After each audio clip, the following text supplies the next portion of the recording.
And here he comes. And he's the new student body president, I believe, right? Yes. All right, I love that. Great. Thank you very much.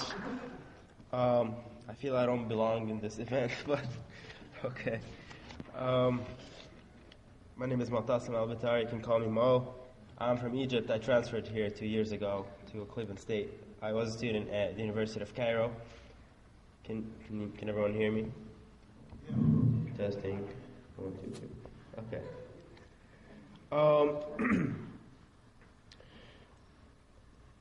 My brother was pretty involved in the revolution in Egypt, the January 25th revolution. Myself and Don and other people and activists around the Cleveland area went to Public Square, and we had a kind of a demonstration in support of the Egyptian revolution. And that's how it all started here in Cleveland. Our goal was to make people aware of the revolution in Egypt and what other people asking for over there.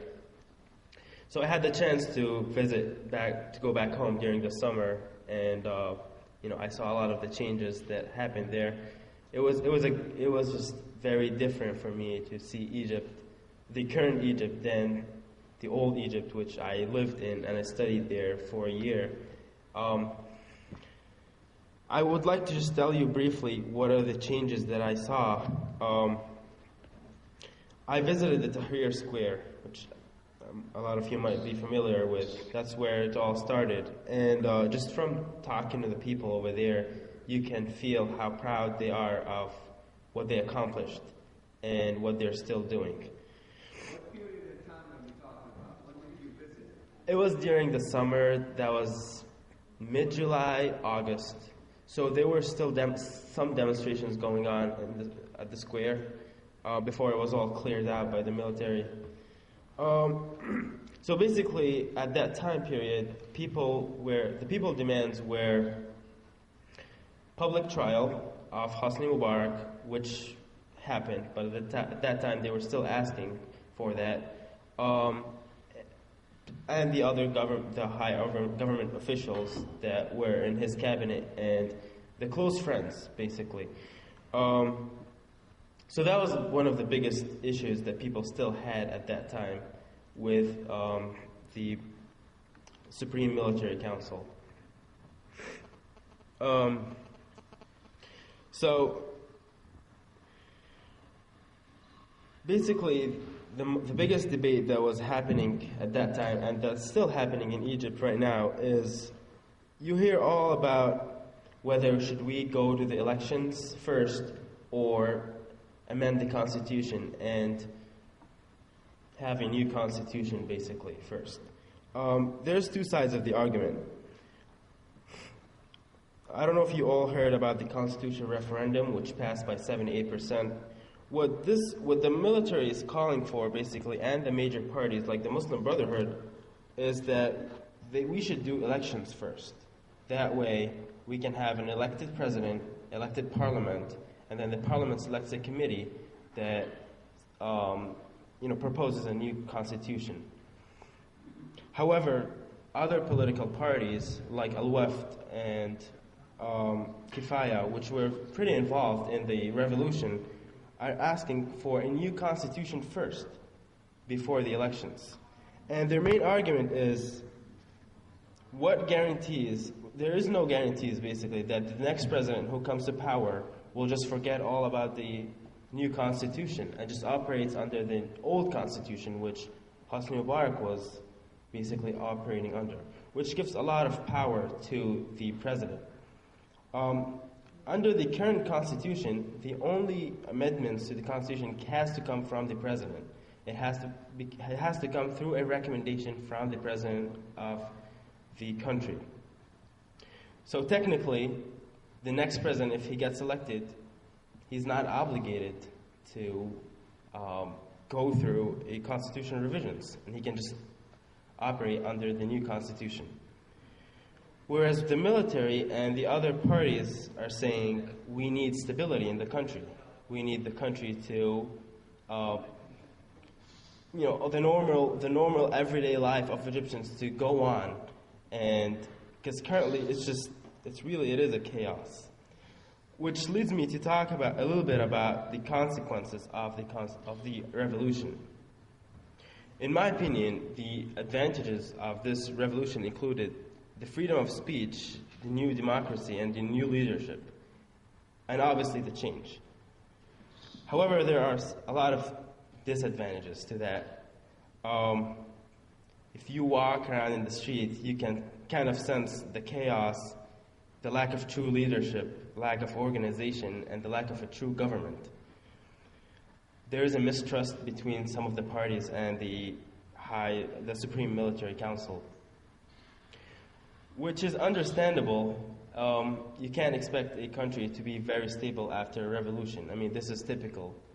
This is something that happens after a revolution. However, in Egypt, it's kind of, people are worried that this might take too long and they will just be in this unstable state for a long time.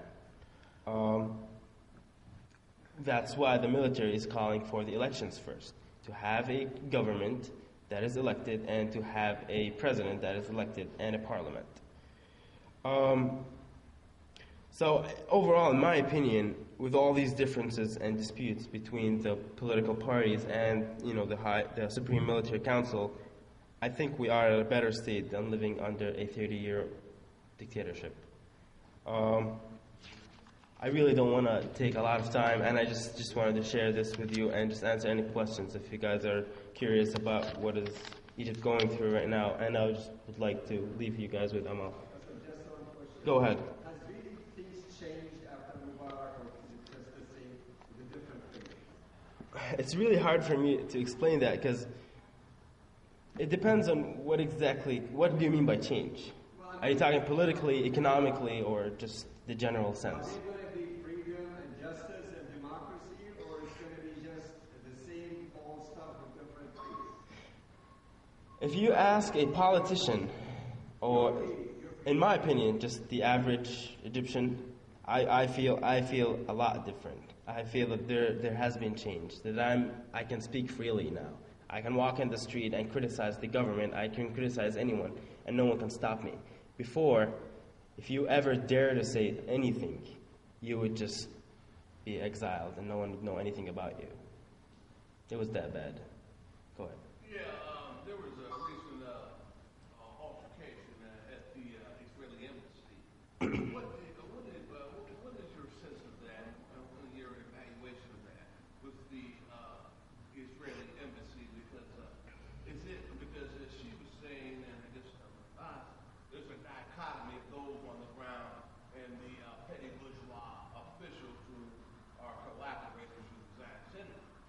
So what was, from your family, I'm sure, what have you, what exactly was that all about? And is there that big of a dichotomy of chasm between those on the ground in terms of what happened in the War of 67, Sinai, and so forth? Actually, I was there when the first demonstration happened in front of the Israeli embassy. And again, that's just another sign of how different things are now. Before, if you just take a step closer, if you just take a step within the borders of the Israeli embassy, you can be arrested, and without even going to court, you can be sentenced to up to 5 years in prison. I'm talking about the annex. They burned the flag. Right. And they stormed the embassy. That indicates to me there is something unresolved resentment about the Israeli government. Bottom line. Oh, the resentment exists. The resentment was never gone. The resentment exists from 1948 till today, and I don't think it will fade away till Palestine has all its rights and have their own state. So the resentment exists. The reason we didn't see these demonstrations in front of the Israeli embassy during the Mubarak regime was because Mubarak was a very, very close ally to Israel. That's what they call him.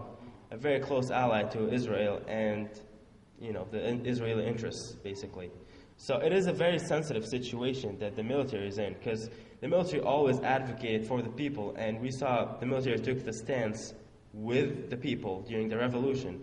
So now you're in a situation where people are protesting in front of the Israeli embassy, and the only way to stop these demonstrations is by power. And the military took a promise and took an oath not to use power with the people of Egypt. So, any other questions? All right, thank you very much for having me. Thank you.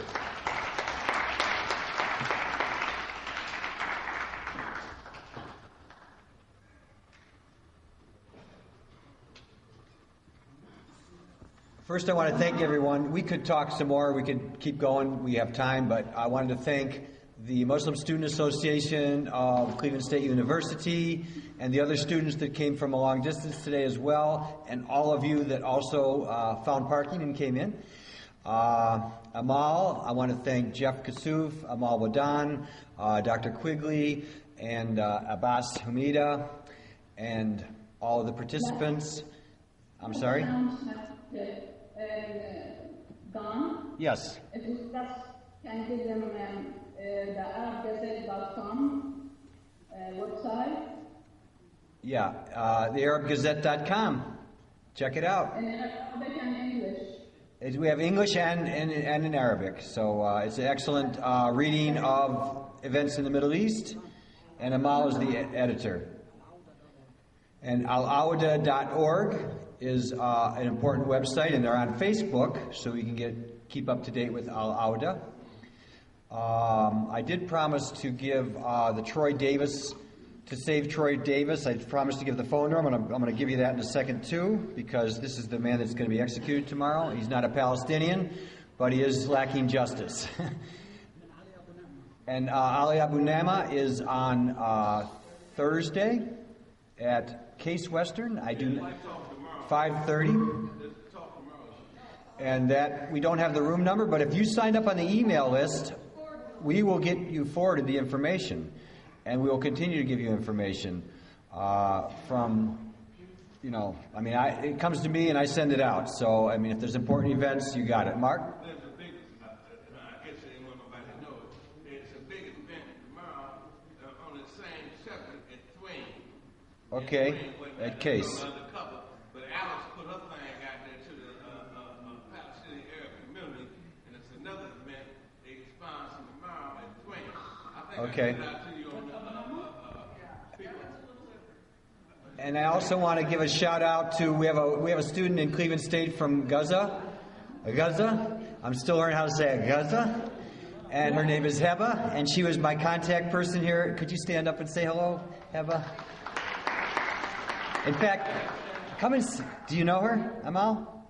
Do you know Heba? She wants to see you. Come see her. Come see her. Come say hello to Amal. And I want to thank again the Muslim Student Association that made this all possible. So thank you very much. And here she is.